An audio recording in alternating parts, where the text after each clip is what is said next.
Marpalli media YouTube ಚಾನಲಿಗೆ ತಮ್ಮೆಲ್ಲರಿಗೂ ಆದರದ ಆತ್ಮೀಯ ಸ್ವಾಗತ.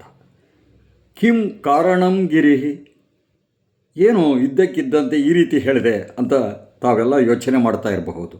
ಇದನ್ನು ಶ್ರೀರಾಮ ಹೇಳಿರುವಂಥ ಮಾತು ಎಲ್ಲಿ ಯಾವಾಗ ಅನ್ನುವಂಥದ್ದು ಇವತ್ತಿನ ವಿಶೇಷತೆಯನ್ನು ಹೊಂದಿರುವಂತಹ ವಿಡಿಯೋ ನಿಮ್ಮ ಮುಂದೆ ನಾನು ಈಗ ಪ್ರಸಾರ ಮಾಡ್ತಾ ಇದ್ದೇನೆ. ಸ್ನೇಹಿತರೆ, ಭಾರತ ಭೂಮಿಯಲ್ಲಿ ನಾನಾ ಭಾಷೆ ಆಚರಣೆಗಳಿದ್ರೂ ಹಿಂದೂ ಧರ್ಮದ ಏಕತೆಯ ಕೊಂಡಿ ಅಂದರೆ ದೇವಾಲಯ. ಅನೇಕ ದೇವಾಲಯಗಳಿಗೆ ರಾಮಾಯಣ, ಮಹಾಭಾರತ, ಪುರಾಣಗಳು ಹಾಗೂ ಮಹಾತ್ಮರು, ಋಷಿಪುಂಗವರ ಚರಿತ್ರೆಯಲ್ಲಿನ ಸಂಬಂಧಗಳಿಂದಾಗಿ ಹೆಚ್ಚಿನ ಮಹತ್ವವನ್ನು ಪಡೆದಿದೆ. ಸ್ನೇಹಿತರೆ, ಅಷ್ಟೇ ಅಲ್ಲ, ನಮ್ಮ ಸನಾತನ ಧರ್ಮದ ಬಲಿಷ್ಠತೆ ಇದರಲ್ಲಿದೆ. ಆಸ್ತಿಕರ ನಂಬಿಕೆಯೂ ಸಹ ಇದರಲ್ಲೇ ಸೇರಿದೆ. ಇದು ಧಾರ್ಮಿಕ ಕೇಂದ್ರದ ಒಂದು ಸ್ಥಳ ಅಂದರೆ ದೇವಾಲಯ.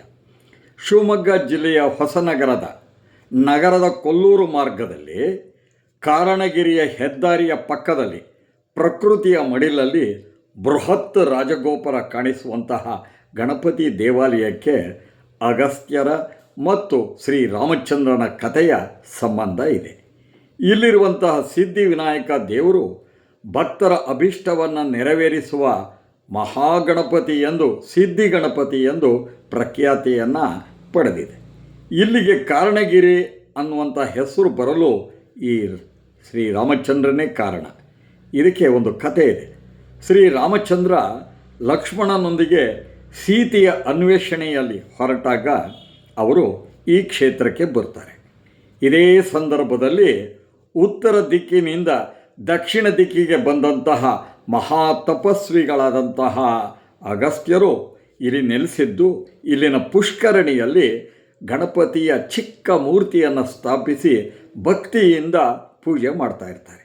ಅವರು ಶ್ರೀರಾಮನಿಗೆ ಈ ಮಹಾಗಣಪತಿಯನ್ನು ಭಕ್ತಿಯಿಂದ ನೀನು ಅರ್ಚಿಸೋದರಿಂದ ಸರ್ವ ವಿಘ್ನಗಳು ನಿವಾರಣೆಯಾಗತ್ತೆ, ನಿನಗೆ ಸೀತಾದೇವಿ ಸಿಗ್ತಾಳೆ, ಅವಳು ಸಿಕ್ಕಿದ ನಂತರ ಪುನಃ ನೀನು ಈ ಕಡೆ ಬರಬೇಕಾದ್ರೆ ಈ ಮಹಾಸಿದ್ಧಿ ಗಣಪತಿಗೆ ಪೂಜೆಯನ್ನು ಸಲ್ಲಿಸಿ ಹೋಗಬೇಕು ಅಂತ ಹೇಳ್ತಾರೆ.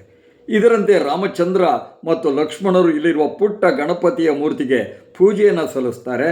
ಮುಂದೆ ರಾವಣನನ್ನು ಯುದ್ಧದಲ್ಲಿ ಸಂಹರಿಸಿ ಸೀತೆಯೊಂದಿಗೆ ಆಕಾಶ ಮಾರ್ಗದಲ್ಲಿ ಪುಷ್ಪಕ ವಿಮಾನದಲ್ಲಿ ಅಯೋಧ್ಯೆಗೆ ಬರ್ತಾ ಇರಬೇಕಾದ್ರೆ ರಾಮಚಂದ್ರನಿಗೆ ಇಲ್ಲಿರುವ ಗಣಪತಿಯನ್ನು ದರ್ಶನ ಮಾಡಿ ಅರ್ಚಿಸುವ ವಿಷಯ ಮರೆತು ಹೋಗಿರುತ್ತೆ.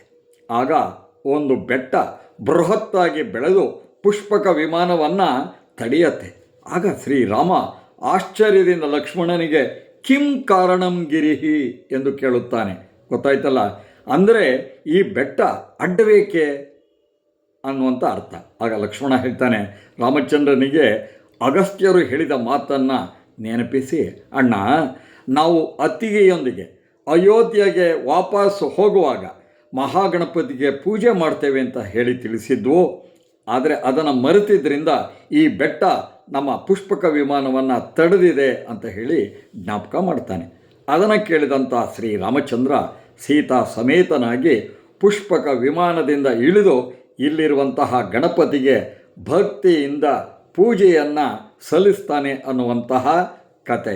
ಇದು ಪುರಾಣದ ಹಿನ್ನೆಲೆಯನ್ನು ಹೊಂದಿರುವಂಥ ಗಣಪತಿಯ ಕತೆ. ಹೀಗಾಗಿ ಎಂಥ ಕಷ್ಟಗಳೇ ಬರಲಿ, ಸಮಸ್ಯೆಗಳೇ ಇರಲಿ, ನಂಬಿದ ಭಕ್ತರ ಇಷ್ಟಾರ್ಥಗಳನ್ನು ಇಲ್ಲಿರುವಂತಹ ಗಣಪತಿ ಪರಿಹರಿಸುತ್ತಾನೆಂಬ ಅಚಲವಾದಂಥ ನಂಬಿಕೆ ಸ್ನೇಹಿತರೆ ಬೇರೂರಿದೆ. ಅಲ್ಲದೆ ಈ ರಾಮಚಂದ್ರಪುರ ಅನ್ನುವಂಥ ಹೆಸರು ಬಂದಿದ್ದು ಯಾಕೆಂತಂದರೆ ಇಲ್ಲಿ ರಾಮಚಂದ್ರ, ಸೀತಾದೇವಿ, ಲಕ್ಷ್ಮಣ ಗಣಪತಿಗೆ ಪೂಜೆಯನ್ನು ಸಲ್ಲಿಸಿದ ನಂತರ ಇಲ್ಲಿರುವಂಥ ರಾಮಚಂದ್ರಪುರದಲ್ಲಿ ತಂಗಿದ್ರು ಅಂತ. ಹಾಗಾಗಿಯೇ ಅದನ್ನು ರಾಮಚಂದ್ರಪುರ ಅಂತ. ಅಲ್ಲಿ ನಡೆಯುವಂಥ ಪ್ರತಿ ವರ್ಷ ರಾಮದೇವರ ರಥೋತ್ಸವ ನಡೆಯುವ ಮುನ್ನ ಸುಮಾರು 2 ಕಿಲೋಮೀಟರ್ ಆಗುತ್ತೆ ಈ ಗಣಪತಿ ದೇವಸ್ಥಾನಕ್ಕೆ. ಅಲ್ಲಿಗೆ ಶ್ರೀರಾಮದೇವರ ಉತ್ಸವ ಬಂದು ಹೋಗುವಂತಹ ಸಂಪ್ರದಾಯ ಅನಾದಿ ಕಾಲದಿಂದಲೂ ನಡ್ಕೊಂಡು ಬಂದಿದೆ. ಸ್ನೇಹಿತರೆ, ಇಲ್ಲಿನ ವಿಶೇಷ ಏನು ಗೊತ್ತಾ? ನಿಮಗೆ ಮೊದಲೇ ನಾನು ತೋರಿಸ್ದೆ.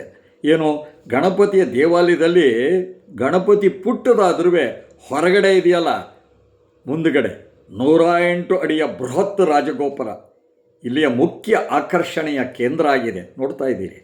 ದೇವಾಲಯದ ಒಳಗಡೆ ನೀವು ಬಂದರೆ ಸುಂದರವಾದಂತಹ ಬಣ್ಣದ ಕಂಬಗಳು ಮತ್ತು ಮಿನಿ ಹೊಳೆಯುವಂಥ ಗಾಜಿನ ಸುಂದರವಾದಂಥ ಚಿತ್ತಾರ. ಸ್ನೇಹಿತರೆ, ಯಾಗಶಾಲೆ ಅಲ್ಲದೆ ಇಲ್ಲಿ ಗಣಪತಿಯ ನಾನಾ ಮೂರ್ತಿಗಳನ್ನು ಹೊಂದಿರುವಂಥ ಮ್ಯೂಸಿಯಂ ಇದೆ. ಸ್ನೇಹಿತರೆ, ನಾವು ಇಲ್ಲಿ ನಿಮಗೆ ಹೇಳುವಂಥದ್ದೇನು ಅಂದರೆ, ಬೇರೆ ಕಡೆ ಗಣಪತಿ ದೇವಸ್ಥಾನಗಳು ಇವೆ. ಇಲ್ಲಿನ ವಿಶೇಷತೆ ಅಂದರೆ 108 ಅಡಿ ಎತ್ತರದ ರಾಜಗೋಪುರ. ಅಲ್ಲಿರುವಂತಹ ಗೋಪುರದಲ್ಲೂ ಅಷ್ಟೇ ಗಣಪತಿಯ ನಾನಾ ರೂಪಗಳು, ನಾನಾ ಅವತಾರದ ರೂಪಗಳು ಒಳಗಡೆ ತೋರಿಸ್ತಾ ಇದೆ ನೋಡಿ. ಆ ಚಿತ್ತಾರಗಳು ಎಲ್ಲ ಗಾಜಿನ ಚಿತ್ತಾರಗಳು ಸ್ನೇಹಿತರೆ. ಅಲ್ಲದೇನೆ ಇಲ್ಲಿ ಪ್ರತಿದಿನ ಶ್ರದ್ಧಾ ಭಕ್ತಿಯಿಂದ ಗಣಪತಿಗೆ ಪೂಜಾ ಕೈಂಕರ್ಯಗಳು ನಡೆಯುತ್ತೆ.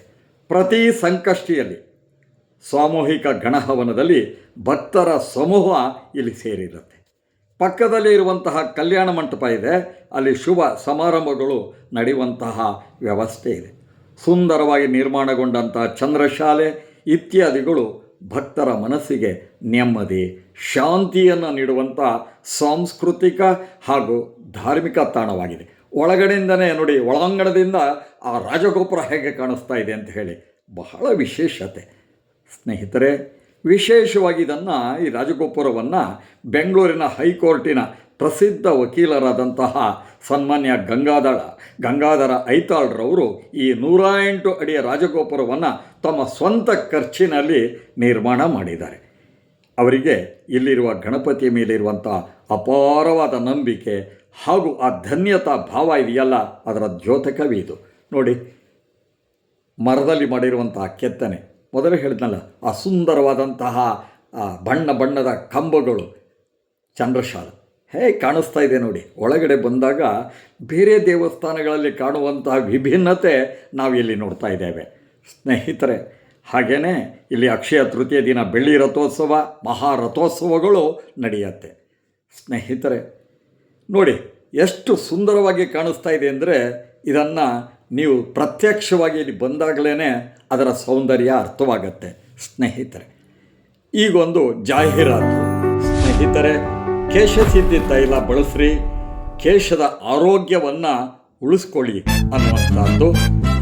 ಬಹಳ ಜನ ಈ ಕೇಶಸಿದ್ಧಿ ತೈಲವನ್ನು ಉಪಯೋಗಿಸಿ ಬಳಸಿ ಅದರ ವಿಶೇಷತೆಯನ್ನು ಪಡ್ಕೊಂಡಿದ್ದಾರೆ, ಕೇಶದ ಆರೋಗ್ಯವನ್ನು ಉಳಿಸ್ಕೊಂಡಿದ್ದಾರೆ ಅನ್ನುವಂತಹ ಮಾತು ಇದೆ ಸ್ನೇಹಿತರೆ. ತಾವು ಸಹ ಕೇಶಸಿದ್ಧಿ ತೈಲವನ್ನು ಉಪಯೋಗಿಸಬಹುದು. ಅದರ ನಂಬರನ್ನು ಸಹ ಸಂಪರ್ಕದ ನಂಬರನ್ನ ಕೊಟ್ಟಿದ್ದಾರೆ. ಈಗ ಮತ್ತೆ ಹೇಳೋದಾದರೆ, ಹೆಸರಿಗೆ ತಕ್ಕಂತೆ ಕಾರಣಕತೆಯನ್ನು ಹೊಂದಿದಂಥ ಅಗಸ್ತ್ಯ ಮಹರ್ಷಿಗಳಿಂದ ಪೂಜಿಸಲ್ಪಟ್ಟ ಹಾಗೂ 2 ಬಾರಿ ಶ್ರೀರಾಮಚಂದ್ರನಿಂದ ಪೂಜಿಸಲ್ಪಟ್ಟ ಇಲ್ಲಿಯ ಗಣಪತಿ ಸಿದ್ಧಿ ಗಣಪತಿ, ಇಷ್ಟಾರ್ಥಗಳನ್ನು ನೆರವೇರಿಸುವಂತಹ ಸಿದ್ಧಿ ವಿನಾಯಕ.